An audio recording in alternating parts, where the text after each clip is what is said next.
നമസ്കാരം. മലയാളി വാർത്തയിലേക്ക് സ്വാഗതം. പ്രിയപ്പെട്ട പ്രേക്ഷകരെ, വീണ്ടും സംസ്ഥാനത്തെ വിഷമത്തിലാഴ്ത്തി ദുഃഖത്തിലാഴ്ത്തി പാമ്പ് കടിയേറ്റ് 13 മരിച്ചിരിക്കുകയാണ്.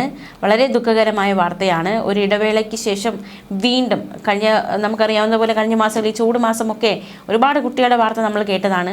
അതിന് പിന്നാലെ ഒരു ആശ്വാസകരമായിരുന്നു കുറച്ച് ദിവസങ്ങൾ. പക്ഷെ വീണ്ടും അത്തരത്തിൽ പാമ്പ് കടിയേറ്റ് മരണങ്ങൾ കൂടുന്നു എന്ന രീതിയിലുള്ള വാർത്തകളാണ് പുറത്തു വന്നുകൊണ്ടിരിക്കുന്നത്. ഒരു കുട്ടി മാത്രമല്ല, 2 കുട്ടികളാണ് മരിച്ചത്. അപ്പോൾ വിശദമായി നോക്കാം ഈ വാർത്തയുമായി ബന്ധപ്പെട്ടുള്ള വിവരങ്ങൾ. മാത്രമല്ല നമ്മൾ എന്തൊക്കെ ജാഗ്രതാ നിർദ്ദേശങ്ങൾ എടുക്കേണ്ടിയിരിക്കുന്നു എന്നതടക്കമുള്ള വിശദാംശങ്ങൾ കൂടി നോക്കാം. പാമ്പ് കടിയേറ്റ് ചികിത്സയിലായിരുന്ന പെൺകുട്ടിയാണ് മരിച്ചത്. അരൂർ ചിത്തുപറമ്പ് ലെനിൻ്റെ മകൾ നിയ ലെനിനാണ് മരിച്ചത്. 13-കാരിക്കാണ് ദാരുണാന്ത്യം സംഭവിച്ചിരിക്കുന്നത്. മെയ് 7-ന് സഹപാഠികൾക്കൊപ്പം നൃത്ത പരിശീലനത്തിന് പോകുകയായിരുന്നു നിയ. പോകവെ അരൂർ പള്ളിക്ക് സമീപം വെച്ച് വൈകിട്ടോടെയാണ് പാമ്പ് കടിയേൽക്കുന്നത്. ഉറുമ്പ് കടിയേറ്റു എന്നാണ് കുട്ടി ആദ്യം കരുതിയത്. തുടർന്ന് ഇത് കാര്യമാക്കാതെ വീട്ടിലെത്തിയ കുട്ടി 1 മണിക്കൂറിന് ശേഷം കുഴഞ്ഞു വീണു. തുടർന്ന് എറണാകുളത്തെ സ്വകാര്യ ആശുപത്രിയിൽ പ്രവേശിപ്പിച്ചു. ചികിത്സയിലായിരുന്നു. ഗുരുതരാവസ്ഥയിലായി. ഇതോടെ മരട് ലേക്ക് ഷോർ ആശുപത്രിയിലേക്ക് കുട്ടിയെ മാറ്റുകയുണ്ടായി. 24 ദിവസമായി ഇവിടെ ചികിത്സയിലായിരുന്നു കുട്ടി. ഇന്നലെ രാവിലെ 7:30-യോടെയാണ് മരണം സ്ഥിരീകരിച്ചത്. അരൂർ സെന്റ് അഗസ്റ്റിൻ സ്കൂളിലെ 8ാം ക്ലാസ് വിദ്യാർത്ഥിനിയായിരുന്നു നിയ. 24 ദിവസമായി തീവ്ര പരിചരണ വിഭാഗത്തിൽ ചികിത്സയിലായിരുന്നു. ജീവൻ രക്ഷിക്കാൻ സാധിച്ചില്ല. വേദനാജനകമായ വാർത്തയാണ്. മെയ് 7-ന് ആണ് ഈ സംഭവം ഉണ്ടായിരിക്കുന്നത്. നമുക്കറിയാം, പാമ്പ് കടി അത് കണ്ടാൽ മാത്രമേ പാമ്പ് കടിച്ചു എന്നറിയാൻ സാധിക്കുകയുള്ളൂ. മറിച്ച് ഇതിൻ്റെ പാടുകൾ ഒന്നും ഉണ്ടാകില്ല. ചെറിയ പാടായിരിക്കും, നേർത്ത പാടുകളായിരിക്കും. കടിയേറ്റു എന്ന് പോലും നമുക്കറിയാൻ പറ്റാത്ത സാഹചര്യത്തിലായിരിക്കും. എന്തായാലും അതുകൊണ്ട് തന്നെയാണ് ഈ കുട്ടി കരുതിയത് ഉറുമ്പ് കടിച്ചതായിരിക്കുമെന്ന്. കാര്യമാക്കാതെ വീട്ടിലേക്ക് മടങ്ങിയത്. എന്തായാലും നോവായി മാറുകയാണ് നിയ. ഇനി പാലക്കാടേക്ക് പോകാം. പാലക്കാട് നെന്മാറയിൽ പാമ്പ് കടിയേറ്റ് ചികിത്സയിലായിരുന്ന 13-കാരി മരിച്ചു. നെന്മാറ ചക്കാത്തറ സ്വദേശികളായ രാമൻ അംബിക ദമ്പതികളുടെ മകൾ രാജേശ്വരിയാണ് മരിച്ചത്. 2 ആഴ്ച മുമ്പ് വീടിനകത്ത് കളിച്ചുകൊണ്ടിരിക്കുകയാണ് കുട്ടിയെ മൂർഖൻ പാമ്പ് കടിച്ചത്. പാമ്പ് കടിയേറ്റ സമയത്ത് വീട്ടിൽ മറ്റാരും ഉണ്ടായിരുന്നില്ല. വൈകിട്ട് ജോലി കഴിഞ്ഞെത്തിയ പിതൃ സഹോദരനും ഭാര്യയുമാണ് വായിൽ നിന്ന് നുരയും പതയും വന്ന് ബോധരഹിതയായി കിടന്ന കുഞ്ഞിനെ കണ്ടത്. ഉടൻ തന്നെ നെന്മാറയിലെ സർക്കാർ ആശുപത്രിയിലെ എത്തിച്ചു. ശേഷം ആലത്തൂരിലെ സ്വകാര്യ ആശുപത്രിയിൽ പ്രവേശിപ്പിച്ചു. ആരോഗ്യനില ഗുരുതരമായതോടെ തൃശൂർ മെഡിക്കൽ കോളേജിലേക്ക് മാറ്റുകയായിരുന്നു. 2 ആഴ്ച ചികിത്സയിൽ തുടർന്ന രാജേശ്വരി ഇന്നലെ രാവിലെയോടെയാണ് മരിച്ചത്. 7ാം ക്ലാസ്സുകാരിയായിരുന്നു മരിച്ച രാജേശ്വരി. എന്തായാലും 2 മരണങ്ങളാണ് സംഭവിച്ചിരിക്കുന്നത്. ഒരു ദിവസം വളരെ വേദനാജനകമായ കാര്യമായി മാറുകയാണ്. എന്തായാലും എല്ലാവരും സുരക്ഷിതരായിരിക്കുക. കുട്ടികളെയൊക്കെ സുരക്ഷിതരാക്കുക. പ്രത്യേകിച്ച് കുട്ടികളെയൊക്കെ വളരെ സുരക്ഷിതരാക്കുക എന്ന ഒരു ഗൗരവം കൂടി വിഷയത്തിലൂടെ എടുത്തു കാണിക്കപ്പെടേണ്ടതുണ്ട്. കാലവർഷം ഇങ്ങ് എത്താറായി. മഴ കനത്ത് തുടങ്ങിയിട്ടുമുണ്ട്. ചൂടുകാലത്ത് പാമ്പുകളെ നമ്മൾ പേടിച്ചു. അതുപോലെ തന്നെ മഴക്കാലത്തും പാമ്പുകളെ പേടിക്കേണ്ടതായിട്ടുണ്ട്. പേടിക്കൽ എന്നതിലുപരി ജാഗ്രതയായിട്ടിരിക്കേണ്ടതായിട്ടുണ്ട്. പകർച്ചവ്യാധികൾക്കൊപ്പം ഈ മഴക്കാലത്ത് സൂക്ഷിക്കേണ്ട മറ്റൊന്നു കൂടിയാണ് വിഷപ്പാമ്പുകൾ. മഴക്കാലമായാൽ വീട്ടിലും പറമ്പിലുമൊക്കെ പാമ്പ് ശല്യം കൂടാറുണ്ട്. പാമ്പ് കടിയേൽക്കുന്നവരുടെ എണ്ണവും വർദ്ധിക്കാറുണ്ട്. പാമ്പിൽ നിന്ന് രക്ഷ നേടാൻ വീടും പരിസരം എപ്പോഴും വൃത്തിയായി സൂക്ഷിക്കുക എന്നത് തന്നെയാണ് പ്രധാനപ്പെട്ട കാര്യം. പലപ്പോഴും പാദരക്ഷകൾക്കകത്ത് തണുപ്പ് തേടി പാമ്പുകൾ ചുരുണ്ടുകൂടി കിടക്കാറുണ്ട്. അശ്രദ്ധ മൂലം ഇത് വലിയ അപകടങ്ങൾക്ക് കാരണമാകും. അതുകൊണ്ട് ഷൂസ് അടക്കമുള്ള പാദരക്ഷകൾ ഉപയോഗിക്കുന്നവർ നല്ലപോലെ പരിശോധിച്ച് ഇഴജന്തുക്കളില്ലെന്ന് ഉറപ്പാക്കിയതിനു ശേഷം മാത്രം ധരിക്കണം. വാഹനങ്ങൾ വീടിന് പുറത്ത് നിർത്തിയിടാറുള്ളതിനാൽ പലപ്പോഴും വാഹനങ്ങളുടെ പല ഭാഗങ്ങളിലും ഇവ കയറി പറ്റാറുണ്ട്. അതിനാൽ വാഹനങ്ങൾ അടിഭാഗം അടക്കം പരിശോധിച്ച് ഉറപ്പുവരുത്തിയ ശേഷം ഓടിക്കുക. പലപ്പോഴും കൂട്ടിയിട്ട വസ്ത്രങ്ങളിൽ പാമ്പുകൾ ചുരുണ്ടു കൂടി കിടക്കാൻ സാധ്യതയുണ്ട്. അതിനാൽ തന്നെ വസ്ത്രങ്ങൾ കുന്നുകൂട്ടിയിടാതിരിക്കുക. മഴക്കാലത്ത് പൊഴിയുന്ന ഇലകൾക്കിടയിലും തണുപ്പ് പറ്റി പാമ്പുകൾ കിടക്കാറുണ്ട്. അതിനാൽ സൂക്ഷിച്ച് മാത്രം നടക്കുക. വീടും പരിസരവും വൃത്തിയായി സൂക്ഷിക്കുക. മഴക്കാലത്ത് വീട്ടിനകത്തേക്ക് പാമ്പുകൾ പല വിധേനയും ഇഴഞ്ഞെത്താൻ സാധ്യതയുണ്ട്. അതുകൊണ്ട് വീട്ടുപകരണങ്ങൾ ഉയർത്തുമ്പോഴും മറ്റും സൂക്ഷ്മത പാലിക്കണം. പൊട്ടിയ പ്ലാസ്റ്റിക് ഉൽപ്പന്നങ്ങൾ, വൈക്കോൽ തുടങ്ങി പാമ്പിന് കയറിയിരിക്കാൻ കഴിയുന്ന വസ്തുക്കളെല്ലാം നീക്കം ചെയ്യണം. പാമ്പ് കടിയേറ്റാൽ ഒട്ടും വൈകിക്കാതെ ഉടൻ തന്നെ ചികിത്സ തേടുക.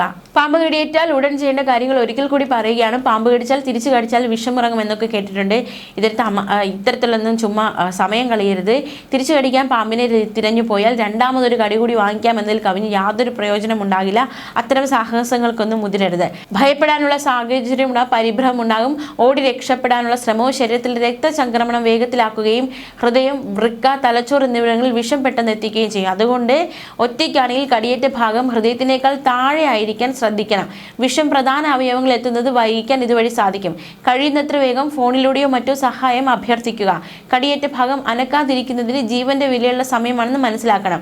തുണി കൊണ്ട് മുറുക്കി കെട്ടുന്നത് പൊതുവെ കാണപ്പെടുന്ന രീതിയാണെങ്കിൽ പ്രത്യേകിച്ച് ഗുണമെന്നുള്ളതല്ല. മാത്രമല്ല, ഈ കെട്ട് അമിതമായി മുറുകുന്നത് വഴി കടിയേറ്റ ഭാഗത്തേക്കുള്ള രക്തയോട്ടം തടയപ്പെടുകയും ആ ഭാഗം ഉപയോഗശൂന്യമായി മാറുകയും ചെയ്യാനുള്ള സാധ്യതയുണ്ട്. ഇനി അഥവാ കെട്ടുന്നുവെങ്കിൽ ഒരു വിരൽ കയറാനുള്ള അയവ് ഉണ്ടായിരിക്കണം. കൈകാലുകളിലാണ് കടിയേറ്റതെങ്കിൽ അണിഞ്ഞിരിക്കുന്ന വാച്ച്, ആഭരണങ്ങൾ തുടങ്ങിയവ ഊരിമാറ്റുക. പിന്നീട് നിർവീക്കം വന്നാൽ ഇവ ഇറുകി ബുദ്ധിമുട്ടുണ്ടാവാൻ സാധ്യതയുണ്ട്.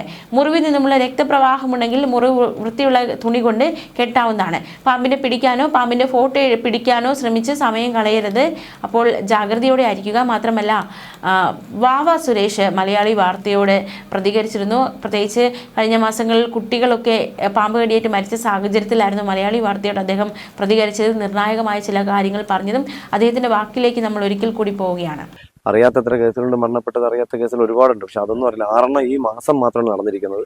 അപ്പോൾ ഇതിന് ഒരു നല്ലൊരു ശാശ്വതമായ പരിഹാരം കണ്ടെത്തിയില്ല എങ്കിൽ ഇനിയും കൊച്ചുമക്കളും പ്രായമുള്ളവർക്കൊക്കെ പാമ്പ് വഴി അപകടം ഉണ്ടാവാൻ സാധ്യത കൂടുതലാണ്. അപ്പോൾ ഭയമല്ല വേണ്ടത്, ഭയപ്പെടുത്തുകയല്ല വേണ്ടത്, എന്താ പറയുക, പ്രിക്കോഷൻ, മുൻകരുതലാണ്. കാരണം നമ്മൾ വീട്ടിന്റെ പരിസരങ്ങളെ ശുദ്ധിയായി സൂക്ഷിക്കുക. അതുപോലെ നമ്മൾ നിർബന്ധമായിട്ട് രാത്രി കാലങ്ങളിൽ രാത്രി സഞ്ചരിക്കുമ്പോൾ ടോർച്ച് ഉപയോഗിക്കുക.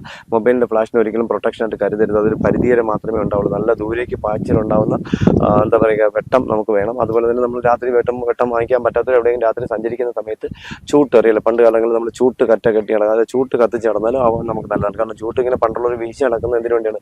ദൂരോട്ടുള്ള അപകടം കാണാനും. പിന്നെ ചൂടടിക്കുന്ന സമയത്ത് പുക കിട്ടുമ്പോൾ എഴുജന്തുക്കൾ വഴിമാറി സഞ്ചരിക്കും. അപ്പോൾ ഈ ചൂട് അടിക്കുന്ന സമയത്ത് അപ്പോൾ ചാടി മാറും. അപ്പോൾ നമുക്കൊരു അപകടം ഉണ്ടാകുന്നില്ല. ഇങ്ങനെയൊക്കെ നമുക്ക് ദാരിദ്ര്യം ഉണ്ടെങ്കിൽ ഒരു മൊബൈലും അല്ല നമുക്കൊരു ടോർച്ച് വാങ്ങിക്കാൻ പറ്റും. ഇതൊക്കെ ഒരു പ്രൊട്ടക്ഷൻ പറ്റുന്ന ഒരു കാര്യം. പിന്നെ എനിക്ക് എൻ്റെ പ്രിയപ്പെട്ട ഇപ്പോൾ അവിടെ സുഹൃത്ത് ചോദിക്കേണ്ടത്, നമ്മുടെയൊക്കെ വീട്ടിൽ പരിസരത്ത് ഞങ്ങൾക്ക് പേടിയായിരിക്കുന്നു, ഭീതിയായിരിക്കുന്നു, ഞങ്ങളുടെ മക്കളെയൊക്കെ പ്രൊട്ടക്ട് എന്ത് ചെയ്യണമെന്ന്. അപ്പോൾ ഞാൻ പറഞ്ഞു, ഒരാളും പറയുന്നത് നിങ്ങൾ വിശ്വസിക്കരുത്. നിങ്ങൾ ഒറ്റ കാര്യമേ ചെയ്യുക. നിങ്ങളെ വീണ്ടും 4 ചുറ്റും, ഇതുവരെ കൊച്ചു വീടുകളാണെങ്കിൽ 4 ചുറ്റും നിങ്ങൾ ധൈര്യമായിട്ട് വെള്ളം നന്നായിട്ട് നനച്ചതിന് ശേഷം നന്നായിട്ട് മണ്ണെണ്ണയോ ഡീസലോ സ്പ്രേ ചെയ്ത് കൊടുക്കും. നിങ്ങൾക്ക് ഒരു അപകടം ഉണ്ടാവാൻ പോകുന്നില്ല എന്ന് പക്കയായിട്ട് എൻ്റെ ഈ 39 വർഷത്തെ എക്സ്പീരിയൻസിനിടയിൽ ഞാൻ തറപ്പിച്ച് പറയുന്നുണ്ട്. ഞാൻ ഈ തറപ്പിച്ച് പറയുന്നത് ഞാൻ എന്ത് പറയലും എതിർക്കുന്ന കുറച്ച് ആൾക്കുണ്ട്. അവർ ഇതിനെതിരായിട്ട് പറയും. പക്ഷെ നിങ്ങൾ പരീക്ഷിക്കണം. നിങ്ങൾക്ക് ഒരു അപകടം ഉണ്ടാകാൻ പോകുന്നില്ല. മണ്ണെണ്ണയോ ഡീസലോ വെള്ളം സ്പ്രേ ചെയ്തതിന് ശേഷം മണ്ണെണ്ണയോ ഡീസലോ സ്പ്രേ ചെയ്ത് കൊടുക്കുക. നിങ്ങൾക്ക് കൃത്യമായിട്ട് പാമ്പിന്റെ അപകടത്തിൽ നിന്ന് രക്ഷ നേടാൻ കഴിയും. ഒരു അപകടം ഉണ്ടാകാൻ പോകുന്നില്ല. എന്നിട്ടും ഈ മണ്ണെണ്ണയോ ഡീസലോ ചെയ്യരുതെന്ന് പറയുന്ന ആൾക്കാർ ട്രെയിനിങ് കൊണ്ട് നേടി പോകുന്നവരൊക്കെ പല വീട്ടിലും പോയിട്ട് മണ്ണെണ്ണ മാളത്തിനൊക്കെ അകത്ത് വെള്ളം ഒഴിച്ചിട്ട് പാമ്പിനെ പിടിച്ച ഒരുപാട്